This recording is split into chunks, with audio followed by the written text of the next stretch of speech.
The room goes quiet. Someone tosses the question into the air. No one answers. You feel the silence expanding. Your chest tightens. Your breathing shortens. Eyes start shifting around the table. You know if no one steps in, the tension will thicken. So you do what you always do. You straighten up, lighten your tone. "I'll take it!" The air loosens. People nod. The room resets. Except you. Because the relief is never yours. You call it responsibility. But responsibility shouldn't feel like repeated self-abandonment. Someone figured out that if they wait a few seconds, you'll cave. The real question is, when did you? Like if that hit. You nod before you think. Your jaw tightens. Your shoulders lift slightly. There's a quick inhale through your nose. And then you hear yourself say it. "Yeah, sure." You weren't ready to answer. You hadn't even checked what you wanted. But your body moved first. Your mouth agreed before your mind caught up. It happens fast. Someone asks for a favor. Adds pressure. Adds urgency. Adds that subtle tone that implies disappointment if you hesitate. You feel it in your chest. A flicker of tension. A small alarm that doesn't scream. It whispers. Don't make this difficult.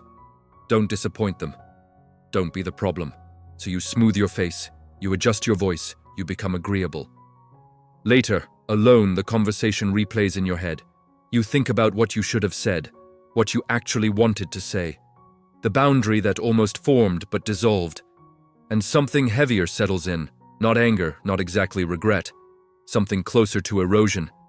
Because this wasn't the first time. You tell yourself it was your choice. You weren't forced, no one threatened you, you agreed. That's the part that confuses you. There was no visible coercion, no raised voice, no dramatic manipulation, just a request, and your automatic compliance. You call it being cooperative, flexible, understanding. You call it maturity, but your body knows something your narrative avoids. Your stomach tightens before you answer. Your throat constricts slightly. Your pulse shifts. Your nervous system reacts before your reasoning does. And still you override it. You tell yourself it's easier this way. You tell yourself peace matters. You tell yourself you're choosing the bigger picture. But what if you're not choosing? What if the decision was made the moment you felt the first wave of discomfort? What if your system is wired to prevent disapproval at any cost? There's a pattern here. You anticipate reactions. You pre-adjust, you pre-comply. Not because someone ordered you to, but because somewhere along the line, you learned that tension equals danger. And so you eliminate tension before it starts. You call it kindness, but your body calls it survival. This is how it begins, not with domination, not with visible control, but with a quiet reflex. A reflex so fast, you mistake it for your personality. And the most dangerous part? You feel responsible for what just happened. You agreed, so it must be your decision. But something in you knows. The nod came too quickly. You tell yourself you're just easygoing. You don't like conflict. You don't like tension in the room. You don't like that subtle shift in someone's tone when they feel resisted. So you move first. You soften. You adapt. You remove the obstacle before anyone has to confront it. But look closer. The decision is not happening in your thoughts. It's happening in your fear. Before logic even enters the room, 3 forces are already active. Fear, guilt, approval. Fear of being seen as difficult. Guilt for even considering saying no. The pull of staying liked. And once those activate, the outcome is almost predetermined. You don't evaluate the request. You evaluate the emotional consequences. If I say no, will they pull away? If I resist, will I disappoint them? If I assert myself, will I be misunderstood? By the time you finish running those scenarios, you're already leaning toward yes. Not because it's aligned, but because it's safer. And safety wins. You call it being reasonable. But the truth is harder. You are reacting before thinking. Your nervous system treats disapproval like threat. Your mind rushes to neutralize it. This is not a free decision. This is an emotional reflex dressed as consent. You convince yourself you had options. Technically, you did. But did you really feel free to choose them? There's a difference between having alternatives and feeling permitted to take them. You rarely feel permitted. Because somewhere, approval became currency. And losing it feels expensive. So you trade small pieces of yourself instead. An evening you didn't want to give. An opinion you didn't voice. A boundary you postponed. It seems minor in isolation, but repetition turns it structural. Every time you override your own hesitation, you reinforce a message internally. Their comfort matters more than my alignment. You don't say that sentence out loud, but your behavior does. And here's the part that stings. The other person doesn't have to manipulate you overtly. They only have to express slight disappointment, a pause, a sigh, a subtle shift in warmth, and you rush to repair it, not because they demanded it, but because your system is trained to restore harmony immediately. You believe you are maintaining peace. But what you are really maintaining is predictability. You will bend, you will adjust, you will absorb discomfort to prevent external friction. And when you later feel resentment, you don't know where to place it, because no one forced you. You chose, that's the illusion. You call it choice because you participated. But participation under emotional pressure is not the same as freedom. And somewhere deep down, you know that if you truly felt safe to say no, your answer might sound very different. You think this is about being good. You think this is about being mature, understanding, emotionally intelligent. You pride yourself on not being reactive, on being accommodating, on being the stable one in the room. But power does not interpret your behavior morally. Power interprets it strategically, and strategically, you are easy to read. If someone applies pressure, you relieve it. If someone signals disappointment, you compensate. If someone withdraws warmth, you chase balance. That is not kindness. That is predictability, and predictability is leverage. You don't see yourself as someone who can be controlled. You are independent, capable, self-aware. But control rarely looks like force. It looks like calibration. People test small things. They ask for a little more time, a little more access, a little more flexibility. They observe. Do you hesitate? Do you push back? Or do you smile and adjust? You smile, and once they see the pattern, they don't need to push hard. They just need to trigger the right emotion. Guilt works beautifully on you. So does subtle disappointment. So does framing you as the bigger person. Because your identity is attached to being good, and anything that threatens that identity feels like danger. Niccolò Machiavelli wrote, "Men are so simple and so obedient to present necessities that he who deceives will always find those who allow themselves to be deceived." Read that again. He wasn't talking about stupidity. He was talking about emotional immediacy. When you respond to the present discomfort instead of long-term alignment, you become governable, not because you lack intelligence, but because you prioritize immediate emotional relief. You don't want to feel like the villain. You don't want to be the one who caused friction, so you accept small losses to avoid small conflicts. And in doing so, you teach people something about you. You will sacrifice yourself before you risk disapproval.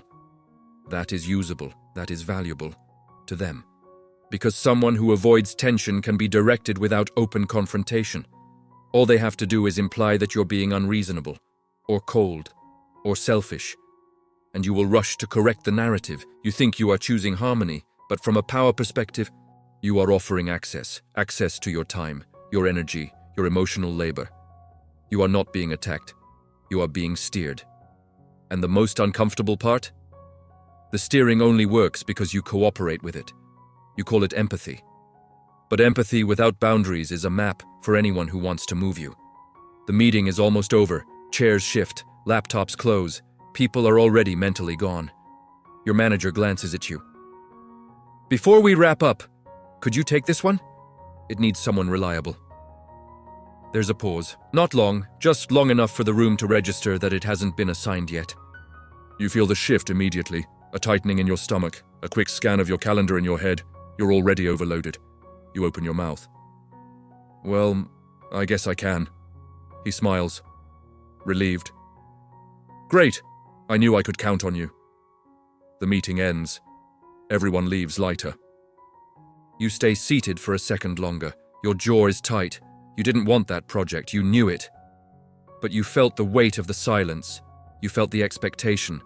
Reliable. That word lands heavy. You tell yourself it's recognition, but it feels more like assignment. On the way home, the resentment starts whispering, "Why is it always me?"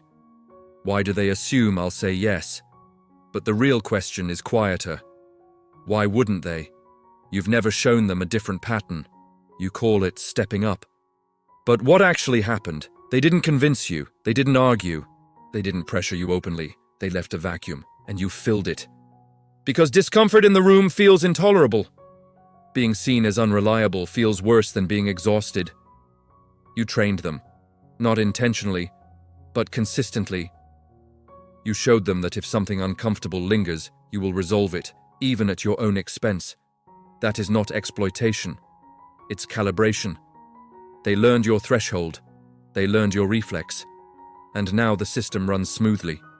For them, you walk on eggshells to keep things efficient. You absorb pressure so others don't have to.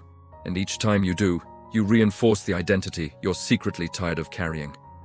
Dependable, easygoing, never the difficult one. But dependable without limits turns into default availability. And default availability is a position, not a compliment. They didn't force your hand, they waited, and you moved. You say you just want peace. You don't like drama.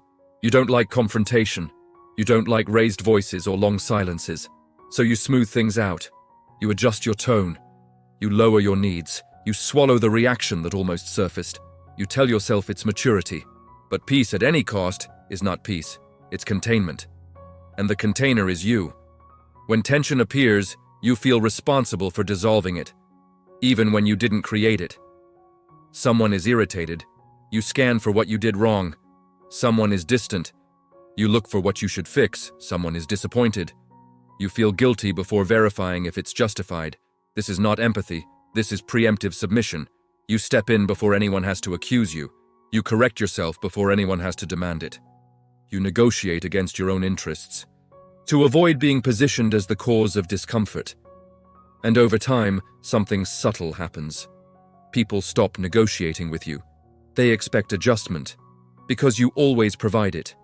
You believe you are keeping the relationship stable, but stability without resistance creates imbalance. There is no friction point, no counterweight, only accommodation. And accommodation, repeated often enough, turns into structure. You become the flexible one, the understanding one, the one who can handle it, which means you handle it again and again. You think you are preventing conflict, but what you are really preventing is anyone ever having to face your limits, because you rarely show them. You fear that if you draw a line, the connection might fracture, so you erase the line and call it harmony. But harmony built on self-erasure is not mutual, it is strategic. Not necessarily malicious, not always conscious, but strategic. Because when someone learns that you will sacrifice your comfort to preserve connection, they don't need to threaten the connection. They only need to imply its instability. And you will move. You will soften. You will concede. You think you are choosing peace. But peace that depends on your silence is control with better branding. And here is the uncomfortable pivot. You are not being controlled because you are weak. You are being controlled because you are unwilling to tolerate temporary disapproval. That is the lever. Not force, not aggression. Disapproval. A look, a tone, a withdrawal of warmth. And you rush to restore equilibrium. You call it emotional intelligence. But from a power lens, it is compliance training. You trained yourself to eliminate tension at any cost. And now the cost is you. You're in the kitchen, late. The lights are low. The conversation wasn't supposed to turn into this. I just feel like you've been distant lately. The sentence lands softly, but your body reacts sharply. Distant. You replay the week in seconds. You answered messages. You showed up. You didn't argue. Still, something in their tone suggests lack, and that suggestion hits your chest like accusation. You move closer physically. I'm not distant. I've just been tired. They sigh. I don't know. It just feels different. There it is. Not a demand, not a complaint, a feeling. And immediately, you begin adjusting. You explain more. You soften your voice. You touch their arm. You promise to try harder. Try harder at what? You're not even sure. But the possibility that they feel emotionally underserved feels unbearable. So you increase effort, more attention, more reassurance, more availability. You abandon your own fatigue quietly. Later that night, alone in the bathroom, you stare at yourself in the mirror. You weren't distant. You were drained. There's a difference, but you corrected yourself anyway, because being seen as emotionally insufficient feels like threat. You walk on eggshells now. You monitor tone. You anticipate reactions. You measure pauses. You're not responding to explicit control. You're responding to implied fragility. If they feel less connected, you assume you failed. So you overcompensate. And here's the cut. You trained them to expect that, not consciously, but consistently. Every time they express dissatisfaction, you intensify effort. Every time they withdraw slightly, you lean forward more. You believe you are protecting intimacy, but what you are actually doing is proving that their emotional state governs your behavior. That is power. Not because they are evil, not because they planned it, but because influence follows sensitivity. And you are highly sensitive to relational instability. So sensitive that you abandon yourself before anyone has to ask. They didn't demand change, they expressed discomfort, and you restructured yourself around it. You call it love. But love without boundaries slowly becomes negotiation of self-worth. And the most dangerous part? You feel proud of your effort, proud of being attentive, proud of being responsive, while quietly resenting how small you feel inside. There's something about you that makes manipulation unnecessary. You respond to guilt faster than to logic. No one has to corner you. They don't need ultimatums, they don't need threats, they only need to suggest that you've disappointed them. And you do the rest. Guilt is efficient. It bypasses debate, it bypasses clarity, it bypasses negotiation. The moment you feel it, your priority shifts from truth to repair. You stop asking, "Is this fair?" and start asking, "How do I fix this?" That shift is everything, because when your first instinct is repair, you rarely evaluate the structure of the exchange. You assume responsibility automatically, even when the expectation was unclear, even when the demand was unreasonable, even when the disappointment was strategic. And yes, sometimes it is strategic, not always malicious, but strategic. People observe what moves you. Some are conscious about it, most are not. But the result is the same. If expressing sadness makes you overextend, sadness becomes a tool.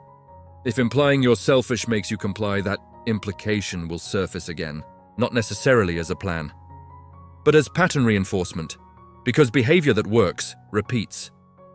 You think your conscience makes you safe. It makes you governable. You are deeply uncomfortable with being perceived as unfair. So anyone who frames you as unfair gains immediate leverage. You rush to prove otherwise. You offer more. You explain more. You sacrifice more. Not because you were wrong, but because you can't tolerate the weight of perceived moral failure. This is the fracture. Your identity as good is more important to you than your autonomy. So when someone questions your goodness, you defend it by surrendering ground. And slowly, subtly, your guilt becomes a navigation system for others. They don't push you. They signal disappointment. They don't argue. They look hurt. They don't command. They withdraw warmth. And you move. Because your internal script says, if they feel bad, I did something wrong. But feelings are not proof. Discomfort is not evidence. And someone else's dissatisfaction is not automatically your responsibility. Yet you treat it as such. Over time, this shapes your relationships. You become the stabilizer, the emotional shock absorber, the one who absorbs impact, so the system doesn't shake. It looks noble. It feels exhausting. And here is the sentence you avoid. Your guilt is their most reliable instrument, not because they are villains, but because you hand it to them every time you prioritize moral appearance over personal alignment. You don't notice when it happens. You just feel the urgency, fix it, smooth it, make it right, even if nothing was actually wrong. And that urgency is how influence slips in without ever announcing itself.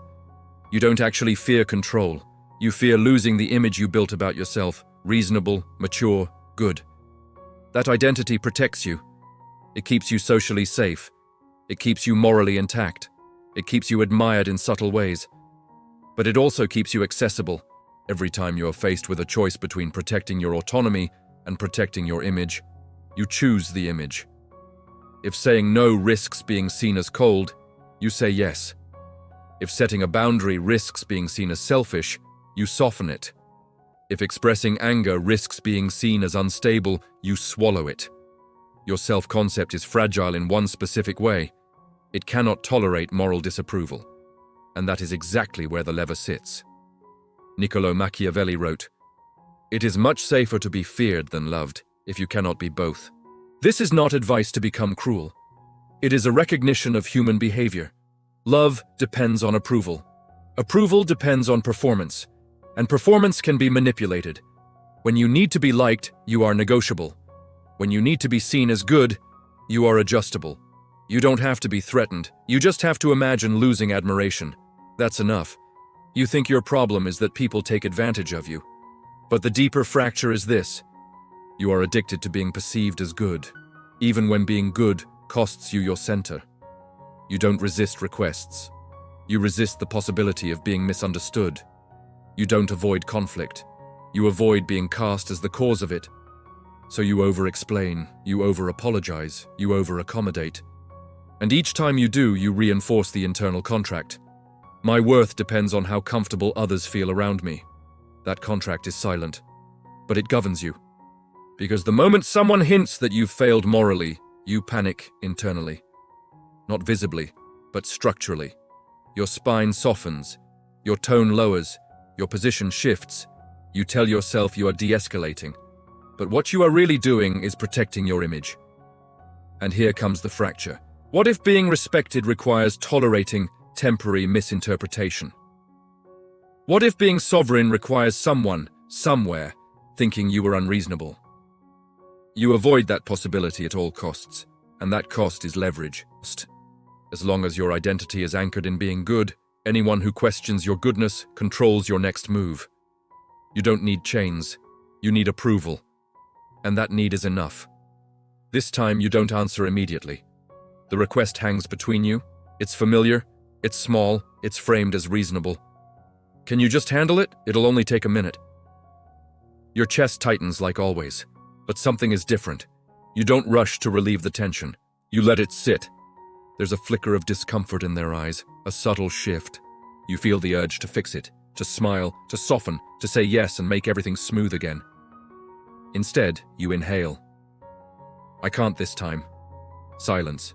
Not dramatic, not explosive, just thick. Their expression changes. Oh, okay. But it's not neutral. There's distance now. A cooling. You feel it instantly. Your mind starts scrambling. Did I overreact? Was that unnecessary? Now they'll think I'm difficult. Your body wants to retract the boundary. You almost add an apology. You almost offer an explanation that shrinks your no into something more digestible. But you don't. You hold the line. And here it comes. You've changed lately. Not loud, not aggressive, but pointed. You feel the accusation inside the sentence. Changed, as if stability meant compliance, as if growth is betrayal. You want to defend yourself. You want to say you're just busy, just tired, just overwhelmed. But the truth is simpler. You stopped moving automatically, that's all. And that alone shifts the power dynamic. They're not furious, they're unsettled, because the pattern broke. You were predictable, now you're not. And unpredictability creates friction. Friction reveals structure. For the first time, they have to adjust, not you. The atmosphere feels heavier, not because you did something wrong, but because the system lost access. When you were easy to steer, everything flowed smoothly. Now there's resistance. Not dramatic resistance, just presence. And presence feels threatening to anyone who benefited from your automatic flexibility. You walk away with your heart racing. It doesn't feel empowering. It feels unstable. Because you are no longer anchored in approval. You are anchored in alignment. And alignment is quieter, harder, less immediately rewarded. Later, the distance lingers. The warmth isn't as automatic. The ease is slightly reduced. And here is the test. Do you restore the old dynamic to get comfort back? Or do you tolerate the discomfort long enough for a new balance to form? Control reacts when it loses access. Not always with anger. Sometimes with coolness. Sometimes with subtle blame. Sometimes with nostalgia for the old you. The agreeable one. The easy one. the one who didn't make things complicated. But the complication isn't conflict, it's equality. And equality feels strange when one side was used to bending. You always believed control would feel aggressive, dominant, obvious, forceful. But the most effective control feels cooperative. It feels like you participated, it feels like you chose. And that is why it lasts. You were never ordered. You were never cornered. You were guided by your own reflexes, fear of disapproval, guilt at the hint of disappointment. The need to be seen as good, that was enough.